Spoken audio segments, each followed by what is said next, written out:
कल हम लोगों ने दो टॉपिक ले लेते, प्रोडक्शन मिक्स गिवन हो और चेंज इन मिक्स। तो भाई कॉन्ट्रीब्यूशन निकाला, वो सॉल्व भी कर लिया, क्वेश्चन भी कर लिया। नेक्स्ट और ऑलमोस्ट लास्ट टॉपिक है production mix not given.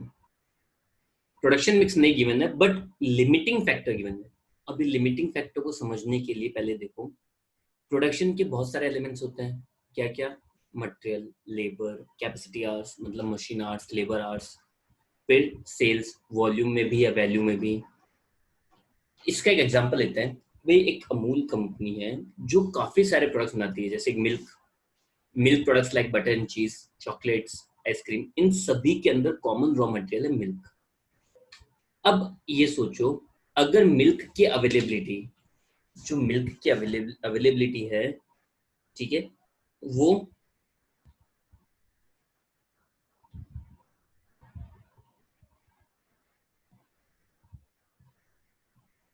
Sufficient नहीं है। सफिशिएंट नहीं है मतलब लिमिटेड है। सफिशिएंट नहीं होने का मतलब क्या हुआ? वो चीज क्या है? ऑब्वियसली लिमिटेड है। तो ऐसी सिचुएशन के अंदर अमूल को इन चार प्रोडक्ट्स में से किसे ज्यादा वेटेज देना चाहिए और किसे कम वेटेज देना चाहिए? मतलब जितना मिल्क अवेलेबल है उस अवेलेबल मिल्क से ऐसा प्रोडक्ट मिक्स बनाना है, इस तरह से उसको यूज में लेना है जिससे कि प्रॉफिट मैक्सिमम हो जाए।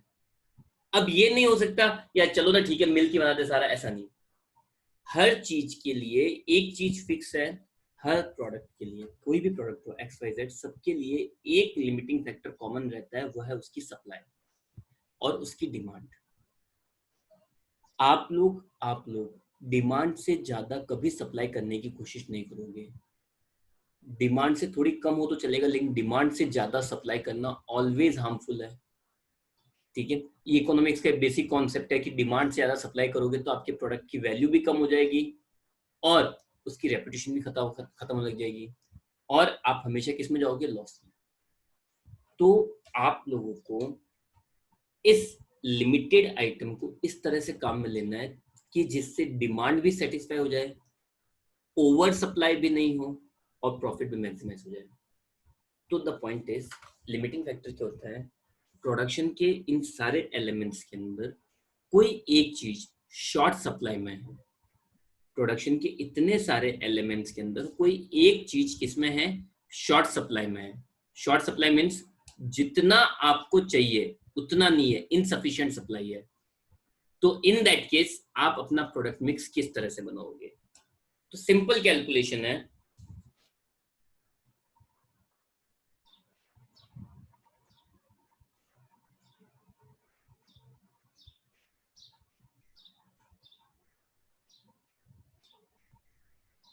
ठीक है, तो देखो सबसे पहले क्या करो,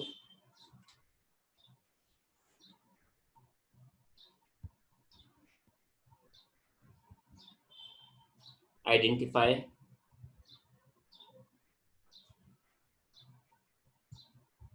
लिमिटिंग फैक्टर। जो भी लिमिटिंग फैक्टर है उसको आइडेंटिफाई कर लो। उसके बाद में कैलकुलेट कंट्रीब्यूशन पर यूनिट। उसके बाद क्या कैलकुलेट कर लो? Contribution per unit. And then last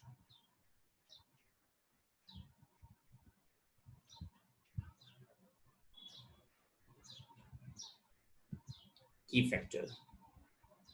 key factor क्या होगा सुनना।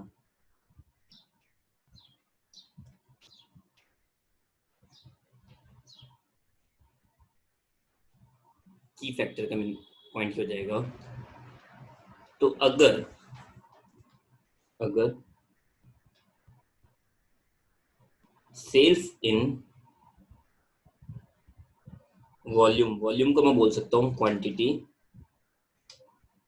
इन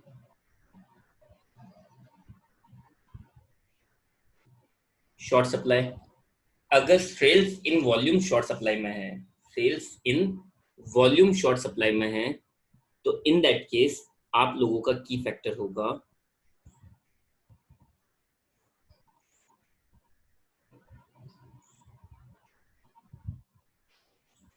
contribution per unit.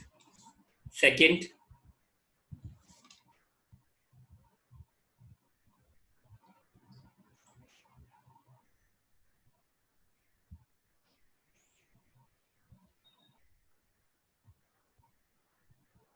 sales in value या amount in short supply. तो in that case की factor हो जाएगा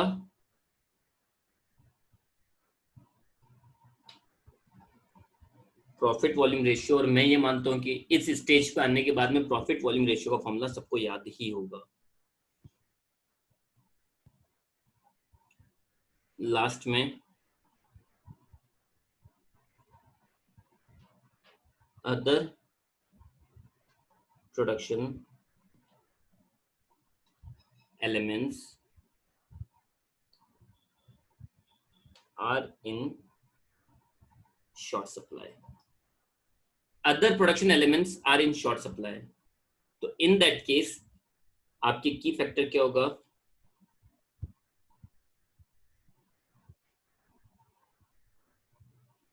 कंट्रीब्यूशन पर यूनिट अपॉन में रिक्वायरमेंट पर यूनिट ऑफ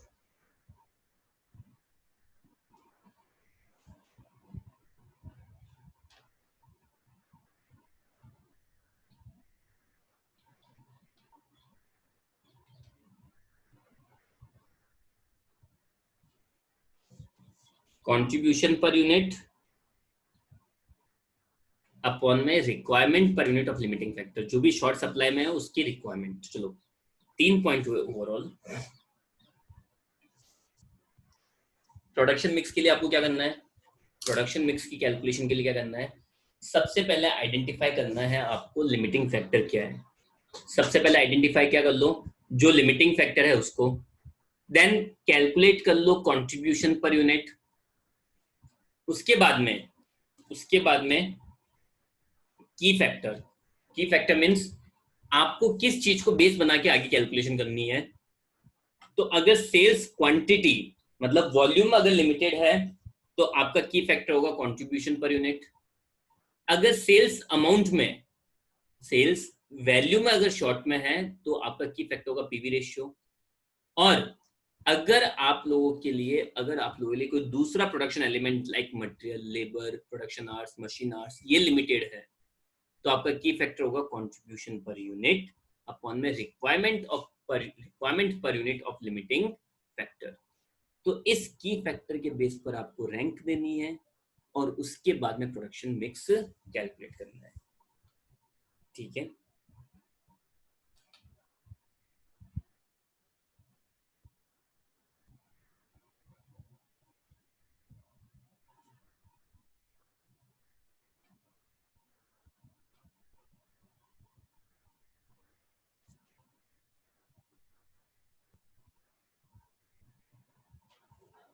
चलो इसका एक एग्जांपल ले लेते हैं.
चलिए example number 14, the following particulars are extracted from the records of a company. Sales दे रखी है आपको, और ये सारी अमाउंट कौन सी है? ये सारी अमाउंट है पर यूनिट। ये सारी की सारी अमाउंट कौन सी है? Per unit.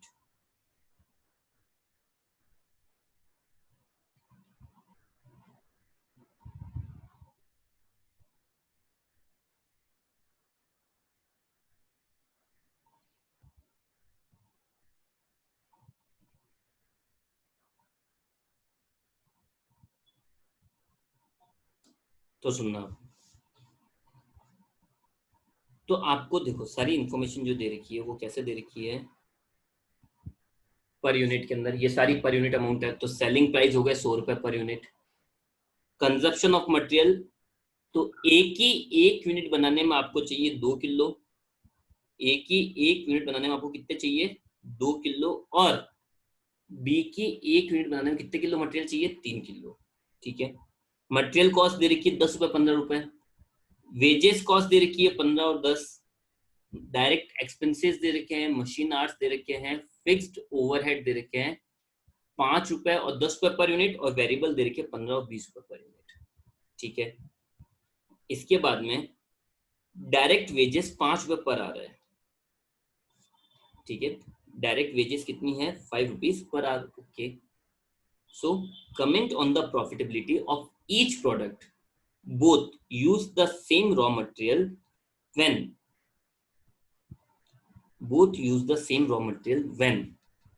total sales potential in units is limited। तो क्वेश्चन में लिमिटिंग फैक्टर आया, तो सबसे पहले कैलकुलेट क्या करना आपको? लिमिटिंग फैक्टर क्या होगी? सेल्स इन यूनिट्स। तो पहले क्या कैलकुलेट कर लो? Contribution per unit. कैसे? तो देखो सेलिंग प्राइस कितना है?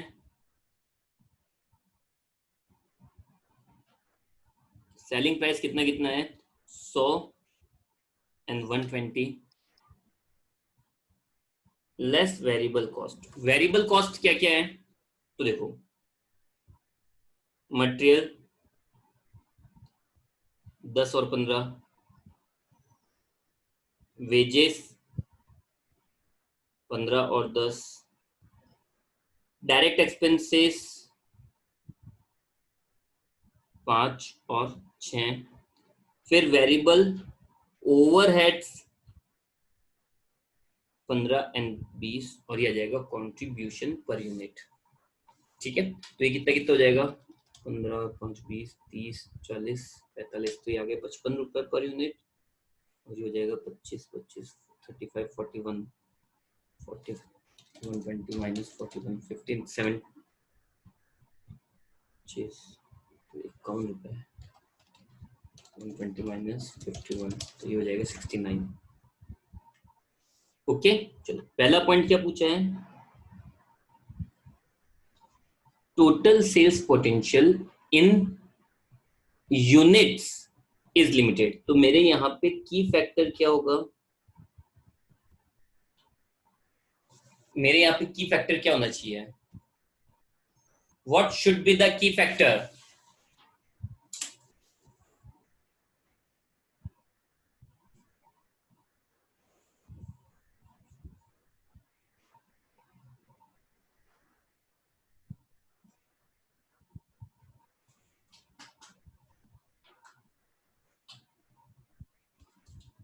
की factor should be contribution per unit, और ये ए का है 55 और बी का है 69। तो फर्स्ट रैंक किसको मिलेगी? पहले मैं प्रोड्यूस करूंगा बी को, फिर अगर कुछ बचा तो मैं प्रोड्यूस करूंगा ए को। बस सिंपल इतना ही आंसर देना था अभी। आई बात समझ में सबके? यस और नो?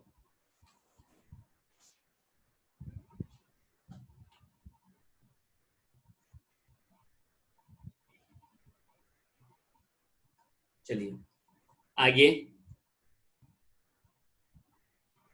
तो मैं यहाँ पे एक चीज मार्क कर रहा हूं,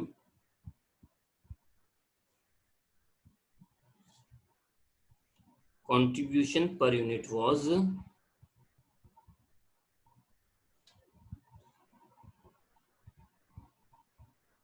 ए के लिए 55, बी के लिए 69। ठीक है। Point number second, total sales potential in value is limited. In value limited है तो की फैक्टर क्या होगा? अगर इन वैल्यू लिमिटेड है तो की फैक्टर क्या होगा?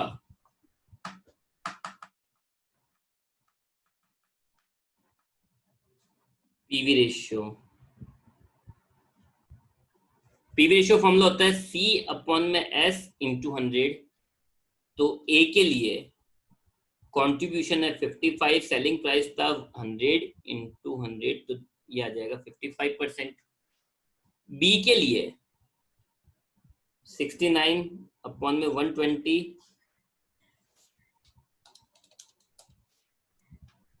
57.5%। ठीक है। तो द पॉइंट इज, यहाँ पे ज्यादा पीवी रेशियो किसका? बी का। तो बी इस बार भी ले जाएगा फर्स्ट रैंक और ए ले जाएगा सेकंड रैंक।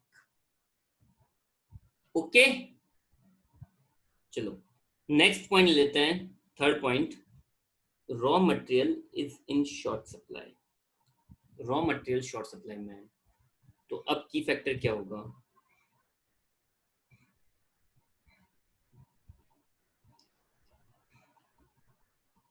अब की फैक्टर हो जाएगा आप लोगों का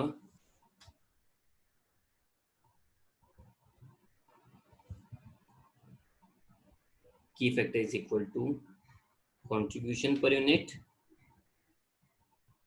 अपॉन में requirement per unit of raw material. तो ए के लिए देखो कंट्रीब्यूशन पर यूनिट था शायद 55, requirement per unit of raw material देखो ये दे रखा है यहाँ पे। रॉ मटेरियल कितना काम में आता है? ए के लिए 2 किलो और बी के लिए 3 किलो, तो 27.5 रुपए। और बी के लिए 69 अपॉन में 3 kg, तो 23 रुपीज। तो अब इसका ना, अब मेरी बात सुनना, अब की फैक्टर लिमिटिंग फैक्टर्स कैलकुलेशन का पूरा ढंग से मीनिंग समझना। ठीक है, मैं ए को बेस बना के पूरा मतलब समझा रहा हूँ कि आप क्या कैलकुलेट कर रहे हो और क्यों कैलकुलेट कर रहे हो। ठीक है, देखो हमारा क्वेश्चन दे रखा है, आप मटेरियल की, इस मटेरियल की 2 किलो यूनिट काम में लेते हो। मटेरियल की 2 किलो 2 किलो मटेरियल काम में लिया और उससे ए की 1 यूनिट बनाई। आप लोगों ने क्या करा? आप लोगों ने क्या करा? 2 किलो रॉ मटेरियल काम में लिया और उससे ए की 1 यूनिट बनाई। उस 1 यूनिट को बेचने से, उस 1 यूनिट को सेल करने से 55 का कंट्रीब्यूशन मिला। तो सुनना अच्छे से, आप लोगों ने 2 किलो मटेरियल काम में लिया, 2 किलो मटेरियल से ए की 1 यूनिट बनाई। ठीक है, उस यूनिट को मार्केट में बेच दिया, बेचने से 55 रुपए का कंट्रीब्यूशन मिला। 2 किलो मटेरियल से 1 यूनिट और उससे 55 का कंट्रीब्यूशन। तो मैं ये भी तो बोल सकता हूँ 2 किलो मटेरियल काम में लेने पर आपको कंट्रीब्यूशन कितना मिल रहा है? 2 किलो मटेरियल काम में लेने पे कंट्रीब्यूशन कितना मिल रहा है? 55 रुपए का। तो 1 किलो पे में कितना मिलेगा? 27.5 रुपए का 1 किलो पे आपको कंट्रीब्यूशन मिल रहा है। और वहीं पे बी पे 1 किलो पे कितना कंट्रीब्यूशन मिल रहा है? 23 रुपए का। मतलब अगर वो 1 किलो मटेरियल आप ए बनाने में काम में लेते हो तो आपको 27.5 रुपए मिलेंगे। वही 1 किलो मटेरियल बी बनाने के काम में लेते हो तो आपको केवल 23 रुपए मिलेंगे। तो पहले हम लोग किसके काम में लेना पसंद करेंगे? ए के काम में। फिर भी अगर बच जाता है तो फिर किस में काम में लगा देंगे? उसका बी। आई बात समझ में? फिर next point,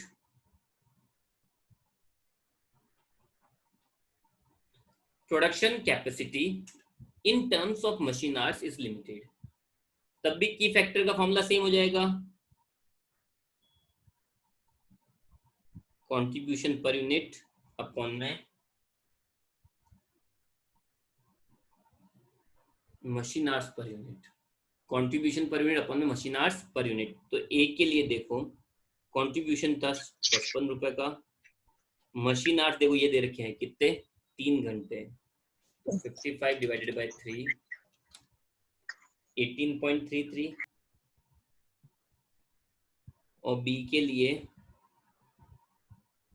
69 divided by 2 hours.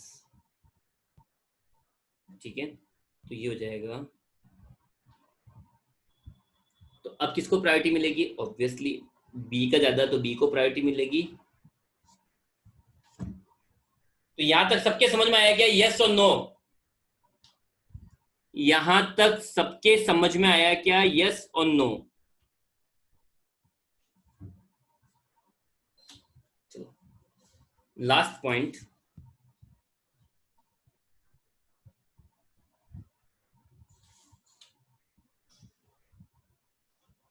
assume raw material as the key factor। Raw material की फैक्टर मान लो, ठीक है। फिर availability of which is 10,000 kgs, maximum availability कितनी दे रखी है आपको, केवल 10,000 kilo, and each product can not be sold more than 3500 units. मतलब एक प्रोडक्ट आप केवल 3500 यूनिट बेच सकते हो, उससे ज्यादा नहीं बेच सकते हो। Find out the product mix which will yield the maximum profit. ठीक है सर, मटेरियल के हिसाब से हमने रैंक, मटेरियल के लिए हमने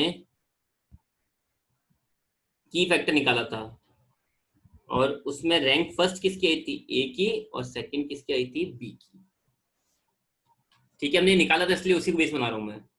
तो देखो आपके पास रॉ मटेरियल कितना अवेलेबल है,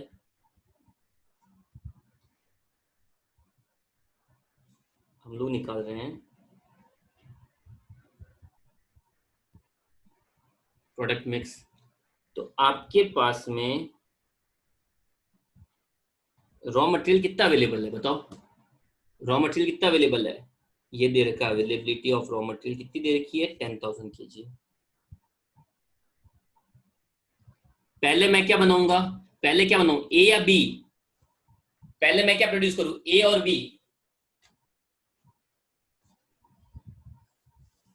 ऑब्वियसली ए। तो raw material required for A, A के लिए रॉ मटेरियल कितना रिक्वायर्ड है, तो उसके लिए देखो ए की मैं मैक्सिमम कितनी यूनिट बना सकता हूं, ए की मैक्सिमम कितनी यूनिट बना सकता हूं, 3500 यूनिट, इनटू ए की एक यूनिट बनाने में कितने किलो मटेरियल काम में आएगा, 2 किलो।